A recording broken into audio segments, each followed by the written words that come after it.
Sistema de conducción cardíaca y actividad eléctrica cardíaca. Primero tenemos que ver las dos teorías. El sistema de conducción cardíaca es un grupo de músculos cardíacos especializados ubicados en las paredes del corazón que envían señales a los músculos cardíacos y este hace que se contraigan. Tenemos que la actividad eléctrica es un sistema especial que crea y envía impulsos eléctricos o señales eléctricas. Primero, este impulso hace que se contraigan las aurículas, o sea, las cámaras superiores del corazón, y después pasa por el haz de His, ese se divide por dos ramas, y hacen que se contraigan los ventrículos, que son la parte inferior del corazón, y eso hace que bombee. Pero para hablar más a detalle, tenemos el sistema de conducción cardíaca y actividad eléctrica, que consiste en los siguientes componentes. Como primer punto tenemos al nodo sinusal o nodo sinoauricular, que se encuentra en la aurícula derecha, que prácticamente es el marcapaso natural del corazón, y esta determina el ritmo cardíaco. Los impulsos eléctricos del nodo sinoauricular se dispersan por todas las aurículas y estimulan para que se contraigan. Luego tenemos al nodo auriculoventricular. Esta sirve como un tipo de puerta eléctrica a los ventrículos y esta retarda el paso eléctrico a los ventrículos. Esto es para asegurar que las aurículas hayan expulsado toda la sangre de los ventrículos. En el nodo auriculoventricular, esta manda impulsos eléctricos al haz de His, que al final, en las cámaras inferiores del corazón, se dividen en dos ramas, la rama izquierda y la rama derecha, que esto hacen que se estimulen las fibras de Purkinje para vaciar el corazón. En la presentación podemos ver una imagen en movimiento del corazón, del bombeo y el electrocardiograma normal, como sería. Tenemos la onda P, que esta quiere decir que es el momento en el que las aurículas se llenan de sangre y cuando las ondas eléctricas se dispersan por todas las aurículas, esta hace que se despolalicen. Luego pasa a la onda Q, que esta se representa porque es la despolarización del tabique interventricular. Luego tenemos la onda R, que es la más grande y es la despolarización de la masa principal de los ventrículos. Luego sigue la onda S, que esta muestra la última etapa de despolarización en la base del corazón. Luego tenemos la última onda, que es la onda T. Esta es la repolarización ventricular justo antes de la diástole, y así sucesivamente se repite y se repite y se repite.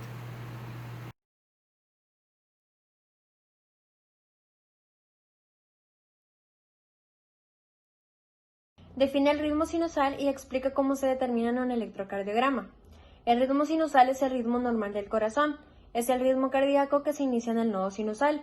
En la mayoría de los casos, este estímulo recorre todo el sistema de conducción, despolarizando primero a las aurículas, lo que produce la onda P en el electrocardiograma y posteriormente los ventrículos, de forma coordinada, lo que produce el QRS, para enviar un volumen de sangre a la circulación periférica. Los pacientes en ritmo sinusal tienen una frecuencia cardíaca regular entre 60 y 100 latidos por minuto. El dato que permite identificar sin dudas el ritmo del paciente como sinusal es distinguir con claridad la onda P en el registro del electrocardiograma, que es una onda pequeña y de bajo voltaje que aparece antes del complejo QRS. Por ejemplo, la presente imagen es un registro de electrocardiograma de un paciente en ritmo sinusal.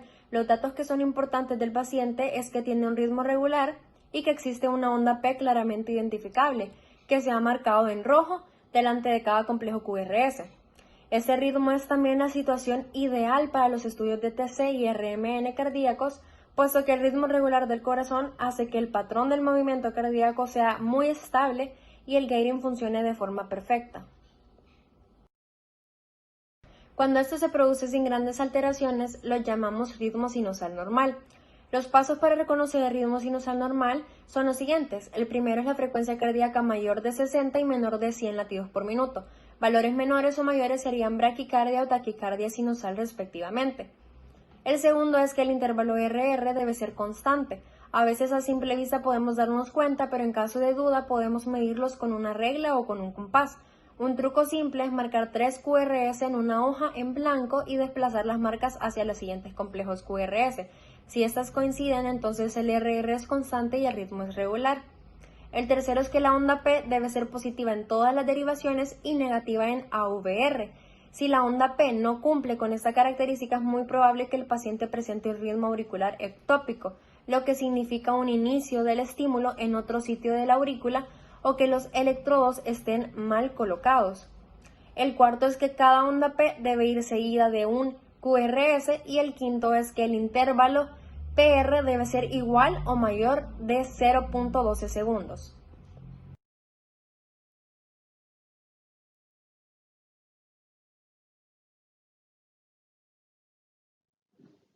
Yo voy a explicar el punto 3 que dice describa el electrocardiograma.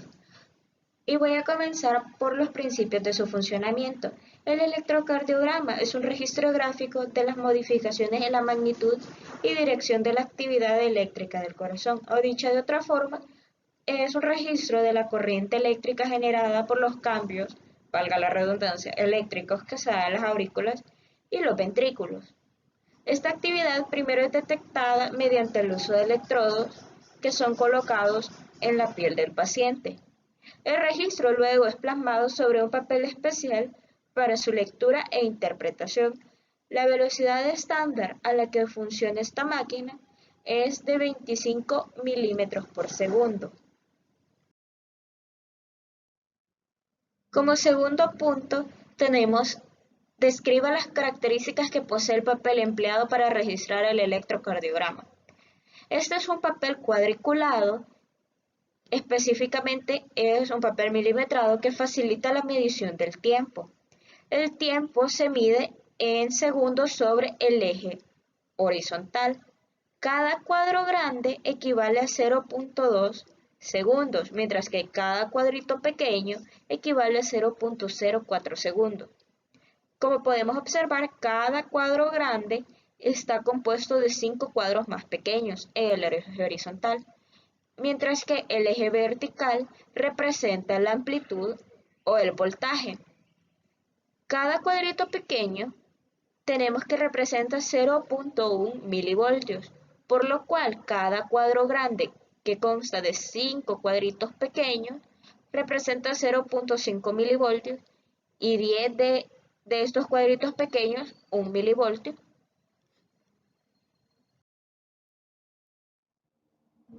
Como tercer punto tenemos que dice describe el comportamiento de las ondas basándose en las características del papel. Considere una línea base de referencia. Voy a comenzar explicando la onda P, que es la onda inicial que presenta una forma redondeada en sentido positivo, porque cuando la vemos en comparación tomando esta línea como referencia, la onda P se dirige hacia arriba. Esta tiene una forma más o menos esférica o redondeada. Y como aquí dice la imagen, representa la despolarización de las aurículas o atrios.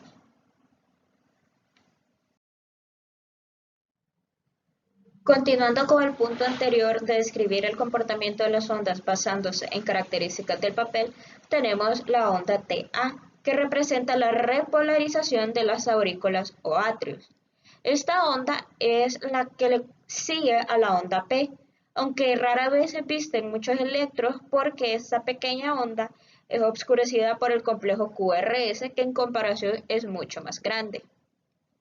Esta onda, si nos ponemos a compararla con esta línea base, es una onda en negativo, puesto que va en dirección hacia abajo. Continuando con la descripción del comportamiento de las ondas, ahorita voy a describir las ondas que se contemplan dentro del complejo QRS. La primera de estas ondas es la onda Q, que es una pequeña onda que si la vemos en comparación con la con una línea de referencia, es un pequeño piquito en sentido negativo. Y cuando digo sentido negativo, quiero decir que va hacia abajo. Luego de esta tenemos la onda R, que a diferencia de la onda Q, esta va en sentido positivo y tiene un pico muy pronunciado. Después de esta sigue la onda S, que es una pequeña onda de carácter negativo, porque se dirige hacia abajo.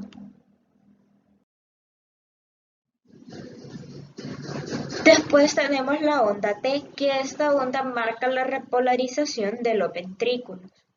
Esta onda se observa en comparación con una línea de referencia en un sentido positivo Y como se ve aquí, esta presenta una forma asimétrica. Y como ya había mencionado antes, por sentido positivo me refiero a que en el gráfico la onda se ve hacia arriba.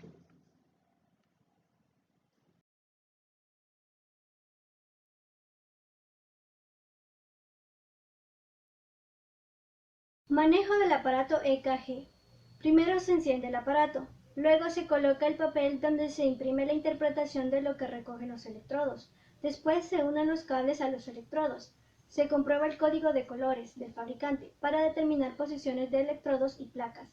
Estos vienen por colores y abreviaciones en inglés. El LA, que es para el brazo izquierdo, es de color amarillo. El LI, que es para la pierna izquierda, es de color verde. El RA, que es para el brazo derecho, es de color rojo. El RL, que es para la pierna derecha, es de color negro. Preparación del paciente. Primero se va a revisar la prescripción médica del EKG. Luego se le informa al paciente el procedimiento que se le va a realizar. Se le explica que es un procedimiento indoloro y que debe permanecer inmóvil durante el procedimiento.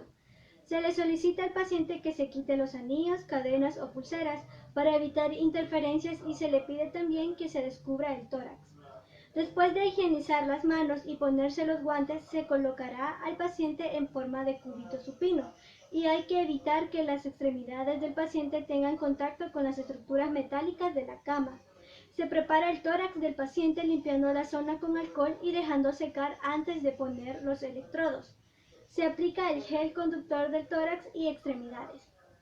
En caso de pacientes masculinos con mucho vello, se recomienda rasurar la zona y así garantizar un buen contacto de los electrodos en la piel. Técnicas utilizadas y por qué. Primero se debe conectar los cables del electrocardiógrafo a la piel del paciente por medio de los adhesivos. Los puntos donde se colocan los electrodos son tobillos, muñecas y pecho. Esto se va a explicar bien en el otro punto. Y de esta forma se recoge el mismo impulso eléctrico desde diferentes posiciones. Primero se debe limpiar el área antes de poner los electrodos. Después, por lo tanto, el paciente debe permanecer acostado y relajado, sin hablar y con un ritmo respiratorio normal y con los brazos y piernas inmóviles para no causar ningún movimiento en falso en el proceso.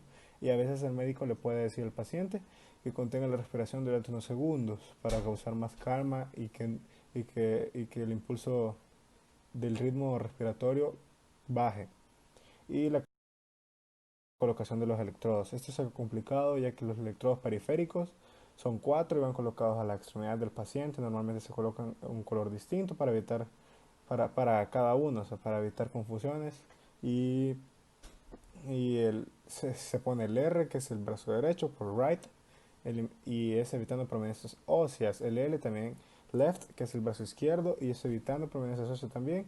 F, pierna izquierda, que es foot, evitando prominencias óseas. Y N, pierna derecha, es el neutro.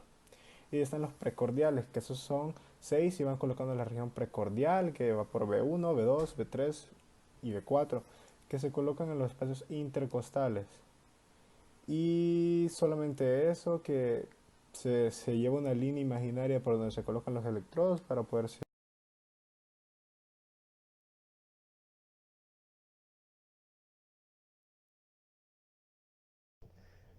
Para asegurarnos de que la muestra de electrocardiograma que vamos a tomar es una muestra legítima y que está libre de errores, lo primero que tenemos que asegurarnos es que nuestro electrocardiógrafo esté bien calibrado.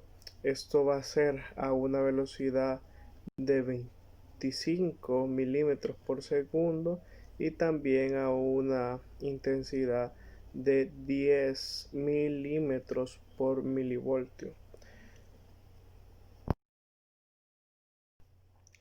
Dentro de la clasificación de los electrocardiogramas tenemos el primero, que sería de 6 derivaciones, que es cuando nosotros queremos tomar simplemente el plano frontal. Estas se constaría de solamente 6 electrodos alrededor del cuerpo. Luego tenemos lo que sería el electrocardiograma de 12 derivaciones, el cual se estuviera obteniendo las lecturas electromagnéticas del corazón, del plano frontal, asimismo del plano transversal. Este va a requerir electrodos en las primeras 6 localidades. Dentro de las derivaciones, en el electrocardiograma de 12 derivaciones, vamos a tener 3 derivaciones que van a ser de los miembros frontales. Estas van a ser las derivaciones bipolares, van a ser la derivación 1, 2 y 3. Luego vamos a tener 3 derivaciones más que van a ser las potenciadas. Estas derivaciones van a ser las unipolares, que van a ser la ABR, AB y ABE. Luego vamos a tener 6 derivaciones. Estas van a ser las precordiales. Estas derivaciones lo que van a ser la B1, B2, B3, B4 y B5. Luego los diferentes factores que pueden afectar el electrocardiograma, primeramente es tener un electrocardiógrafo no calibrado. Luego también si nuestro paciente se está moviendo o no está atendiendo las indicaciones, si los electrodos no se han puesto de manera correcta, incluso la vellosidad que puede presentar el paciente en zonas como brazos o el área pectoral. También podrá afectar si el paciente está presentando algún cuadro de taquicardias o si el paciente tiene algún tipo de obesidad. Describir las ondas, intervalos y segmentos en un electrocardiograma normal. El registro de un electrocardiograma muestra ondas, unos segmentos y unos intervalos. Acá podemos ver las ondas, los segmentos y los intervalos que hablaré más adelante. Ondas. ¿Qué son las ondas? Estas son deflexiones o movimientos de aguja durante el registro arriba o abajo y estas pueden ser positivas o negativas. Tenemos la onda P. Esta corresponde a la activación auricular y tiene una duración menor a 0.12 segundos y una altura menor a 2.5 milímetros. También tenemos al complejo QRS. Este corresponde a la despolarización ventricular y tiene una duración menor a 0.12 segundos, llamando a la primera onda negativa onda Q, a la primera onda positiva onda R y a la segunda onda negativa onda S. Y cuando se registra una sola onda negativa, esta se denomina QS. Acá podemos ver la onda QS, que es una onda negativa, cuando solo se registra una onda negativa. También tenemos la onda T. Esta onda corresponde a la repolarización ventricular. La onda U, esta se registra después de la onda T y suele ser positiva. Intervalo. Estos son ondas más segmentos. Acá tenemos el intervalo PR. Este incluye el tiempo de conducción intraauricular, auroventricular y del sistema His-Purkinje. Este se mide desde el inicio de la onda P hasta el inicio del complejo QRS y tiene una duración que oscila entre el 0.12 y 0.20 o 0.22 segundos. El intervalo QT. Este incluye la activación y recuperación ventricular. Se mide desde el inicio del complejo QRS hasta el final de la onda T. Su duración depende de la frecuencia cardíaca y suele ser menor a 0.40 segundos. Tenemos los segmentos. Estos son líneas isoeléctricas, es decir, líneas planas. Acá tenemos el segmento ST.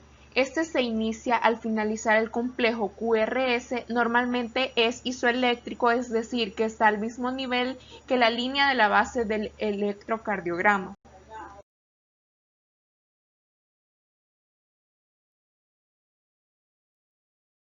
En los bloqueantes de los canales de sodio, la hipocalcemia provoca la prolongación de la fase 2. Estas alteraciones celulares se reflejan en la disminución o prolongación de los intervalos de porción de los segmentos ST bloqueantes de los canales de sodio. Se subclasifican en bloqueo intermedio, bloqueo rápido y bloqueo lento, provocando una taquicardia ventricular monomórfica y arritmias. El potasio, las alteraciones fisiológicas asociadas a la hipopotasemia, por el contrario, consiste en la hiperpolarización de las membranas celulares miocárdicas y un aumento de la duración del potencial de acción. Las manifestaciones principales en el ECG son el descenso de los segmentos ST con ondas T aplanadas y mayor prominencia en la onda U, bloqueantes de los canales de potasio. Prolongan la duración del el potencial de acción cardíaco sin afectar la conducción intracardíaca. En los bloqueantes de canales de calcio pueden provocar una hipotensión, bloqueo cardíaco, puede requerir de vasoconstrictor o inserción de marcapasos. En el ECG se puede observar una taquicardia o signos de isquemia como una elevación del ST o depresión en el mismo. En una hiponatremia aislada no va a producir un efecto constante sobre el ECG.